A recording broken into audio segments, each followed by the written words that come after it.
We are here in this hotel of historic significance where the National Accord was negotiated. It happens to be the anniversary, third anniversary.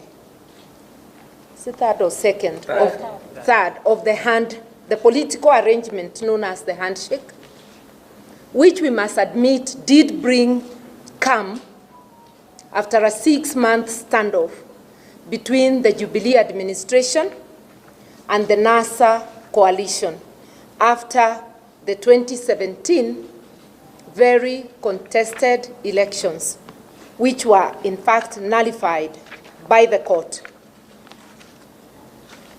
The 2017 election, we note, was the 5th controversial election. We have had 6 elections since 2002, and only the 2002 election was accepted as largely free and fair. This is a very bad score and should remind each one of us the dire necessity of fixing the electoral process. We therefore should be alarmed that the BBI project does not anywhere mention how we shall fix the electoral process. Their mantra has been that the problem is the winner takes it all, while we all know that elections must have winners and losers. So instead of fixing the electoral process, they're just putting additional seats for people to share at the national level. If this were indeed true, there should be similar seats at the county level, because there are elections both at the national and the county level. We are inviting Kenyans to ask why this phenomenon, according to BBI, is only at the national level, not at the county level. And the reason we guess is obvious, that the crisis at the top arises mainly because the incumbents don't want to lose power. They do not want to hand over. And this has happened in a nation we regard as the citadel of democracy. You remember the US elections. So really there is a terrible wind blowing all over the world, and which we must find ways of stopping here in Mother Kenya.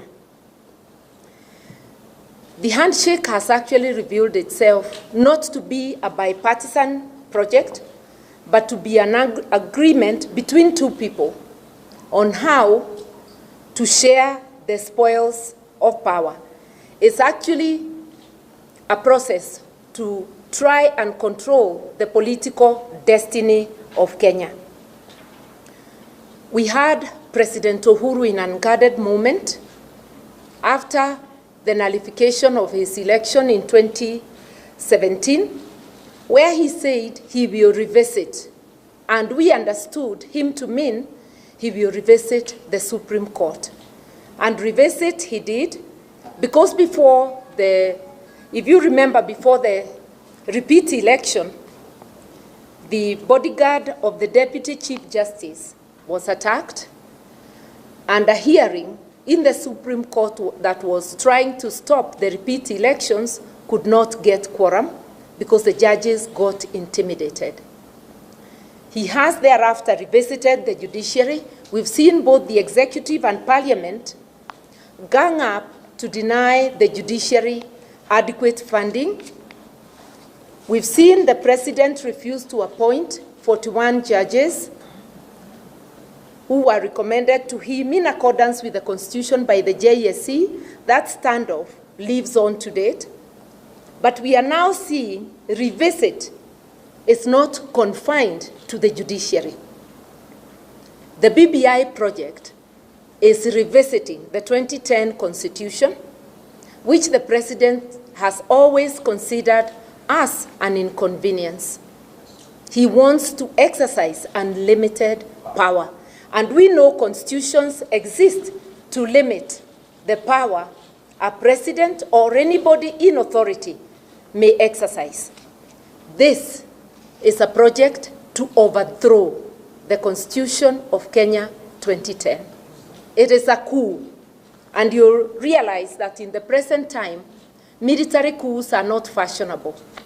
So coups of overthrowing the Constitution appears to be the in thing. And by the way, this administration has already been chipping at the Constitution little by little.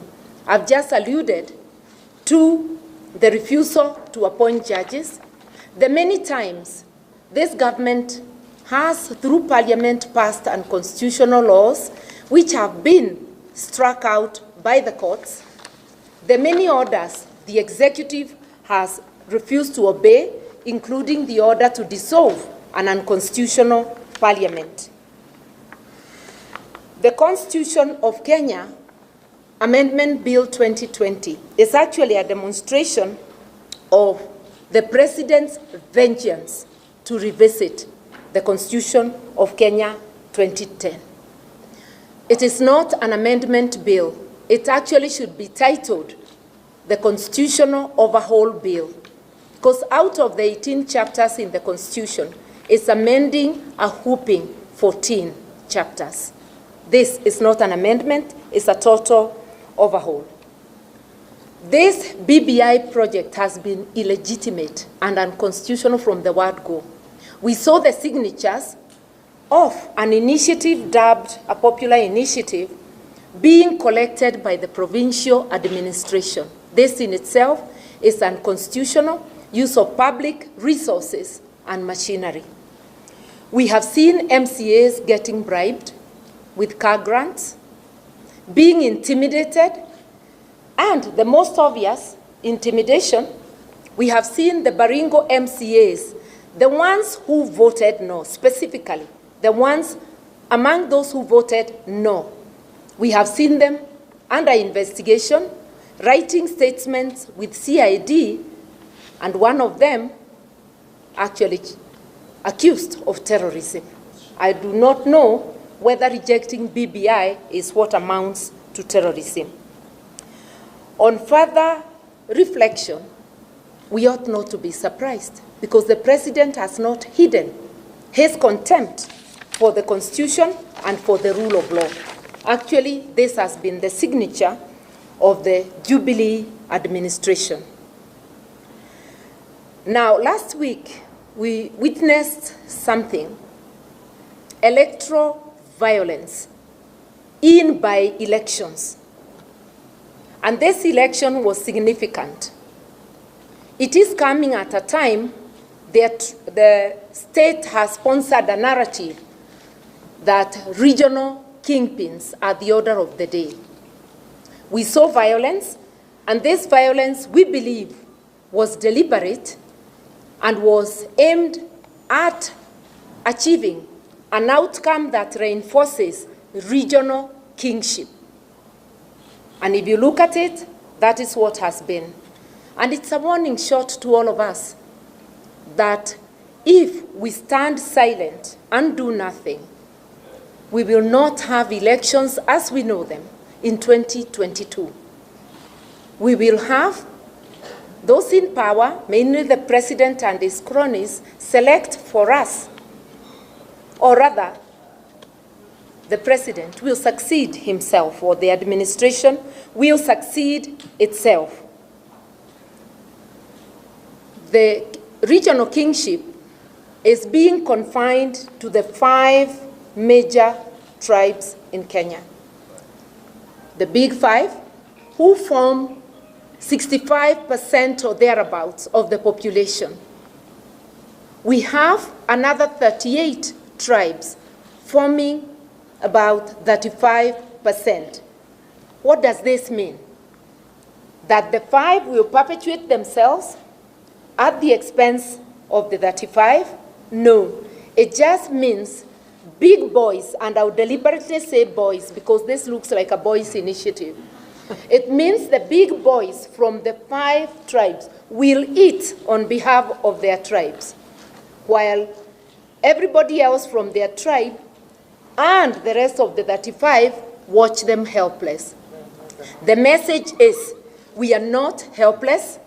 Those pushing the BBI project are less than 4,000 because all the elected leaders in Kenya, from the counties to the national, including the top civil servants in both the county and the national, are actually less than 4,000, while the Kenyan voters are over 20 million, waiting to be informed in order to make informed decisions.